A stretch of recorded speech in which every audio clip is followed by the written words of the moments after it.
hello. Hi there. Hi. Hi, Olaf. How you doing today? Hello, friends. I'm as happy as a snowman with a new nose. Olaf, how are you doing with the warm weather? Oh, I'm not sure. So we also worked with Josh Gad to voice this character, and we're continuing to work to expand the universe in which Olaf can interact in, and continue to record a number of lines so that he can be even more emotive in those states. But when you first see Olaf in Arendelle and Paris, he'll be part of a live entertainment him in a situation where he can entertain people and they can have the best interaction with him. And again, over time, they'll be able to do new things and we'll put them in new contexts. But it's really about what's the best way to play them as characters in the park. Yeah. You're really cool. The team went to great lengths to make sure that all that reinforcement learning technology that was built here within Walt Disney Imagineering allows this snowman to stay balanced as the ship is moving during the show. Yeah, so not only does he have to walk, he has to walk on a boat A on boat the that's water. moving. So you just went for like the highest degree of difficulty you possibly could. You're just Yeah. showing off at this point, right? That's right. That's right. The team has incredible ambition and true ingenuity when it comes to solving some of these challenges, because Olaf is one of our most popular characters. He shows up in parades, in character meet and greets, in live entertainment shows, and so it's required that he's going to perform in all of those different spaces. What was the breakthrough that allowed Olaf to happen? I mean, you've done a lot of animatronics, you've done a lot of characters, but what was the breakthrough that allowed you to do this at this scale with this functionality? I think again the real breakthrough for us in our ability to deliver these characters in true to form, true to screen experiences has always been this branch of artificial intelligence called reinforcement learning. And so it takes all of that time that would have been necessary to hand program, as Josh talked about, and compress that into days and weeks. And I think part of the reinforcement learning too is typically when you design really complex, compact motor systems, it can make it difficult to animate because there's linkages or things reversing or they're tucked in different ways. We can build the mechanical system to the scale of the robot, bring it into that reinforcement learning simulation environment, and it learns how to walk no matter how the physical motors are constructed. This is what allows us to do things like this so fast. And even like as an example, when Olaf first started walking, his feet made a really loud noise on the ground. They were kind of just loud.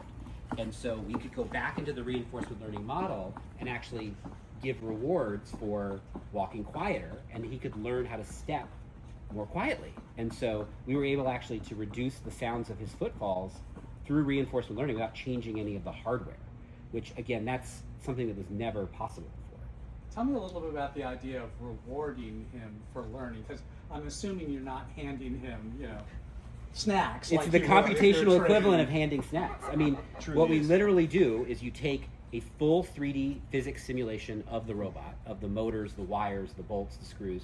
You bring it in. You bring it into an environment that is full physics simulation. So it has gravity. We can bring in different surfaces for him to walk on, and then over time, you basically reward the model. Try to stand up. Try to walk. Try to walk like Olaf. And that's where this animator training data is so important, where the animators who actually worked on Olaf, who worked on the film, give training data for how to move like Olaf. And then over time, over tens of millions of iterations, it learns how to do what we want it to do, which is move and express and emote like Olaf. So it is the computational equivalent of giving treats. But in this case, it can happen tens of millions of times over the course of days as opposed to years and years and years. And the basics of just walking used to take us so long that now that time that used to be dedicated to that activity, we can focus on the actual artist intent and the details that make him so lifelike.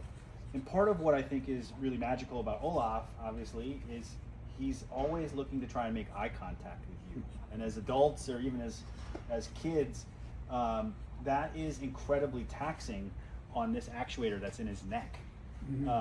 It's got obviously such a big head, and we've got a small costume that we're trying to do. So we used thermal reinforcement learning to be able to understand the temperature in his neck, because so much of the magic is looking up at you, that that motor overheats very quickly, and so shut the robot down. But the team put some guardrails in place through reinforcement learning to be able to change the way that Olaf might be able to interact with you in real time, taking that information from that actuator and beginning to cool it down on its own, as if he had his own ice pack inside. When it comes to training Olaf with, small children coming up and giving him a hug, how do you prepare him for maybe unexpected guest interactions? So that's something that we're working on across all of our robotics programs. And it's something that we haven't quite solved yet. Yeah. So part of the way that we're bringing Olaf to life is in interactions like this, or part of a live entertainment show, as we continue to try and work on ultimately what is, a huggable robot. We've still got some work to do on that front. But it's something that obviously that will be the incredible breakthrough that we make with this team working with these characters in the future. And then you were talking about working with Josh Gad. Does Olaf have kind of a specific set of phrases, or is it more like, okay, I He didn't does know? have a very specific set of phrases. Brought Josh into the studio to record as if he were recording for an animated character, and generated these lines for these interactions. We'll continue to build that library. Yeah, cool.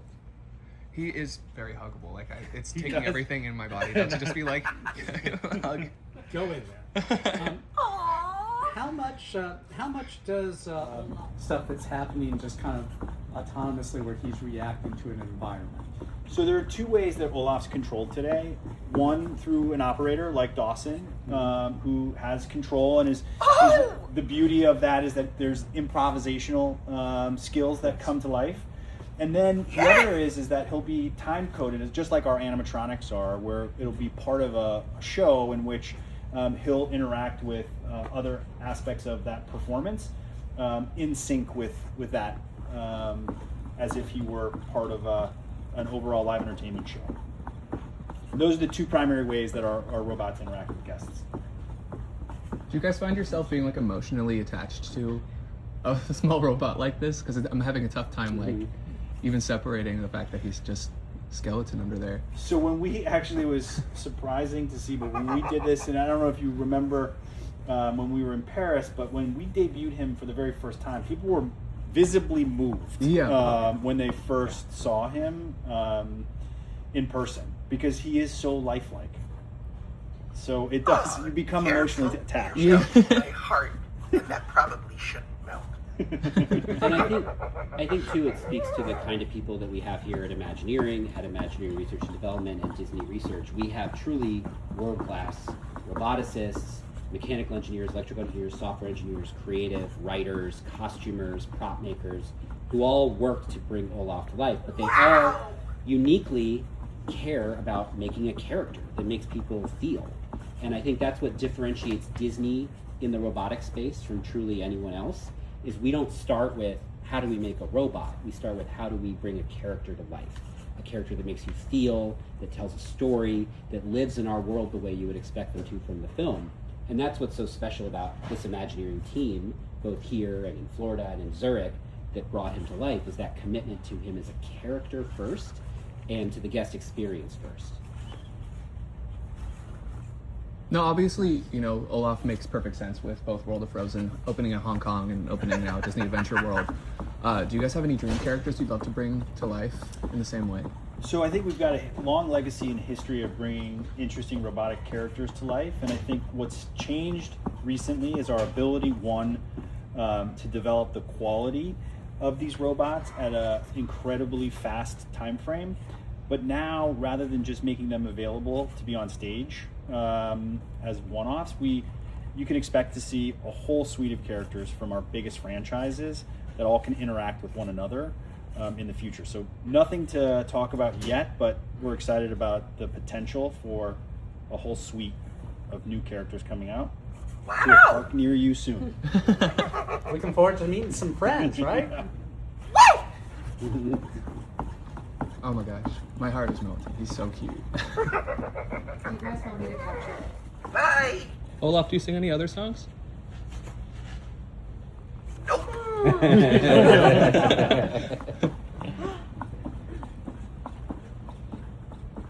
See you later!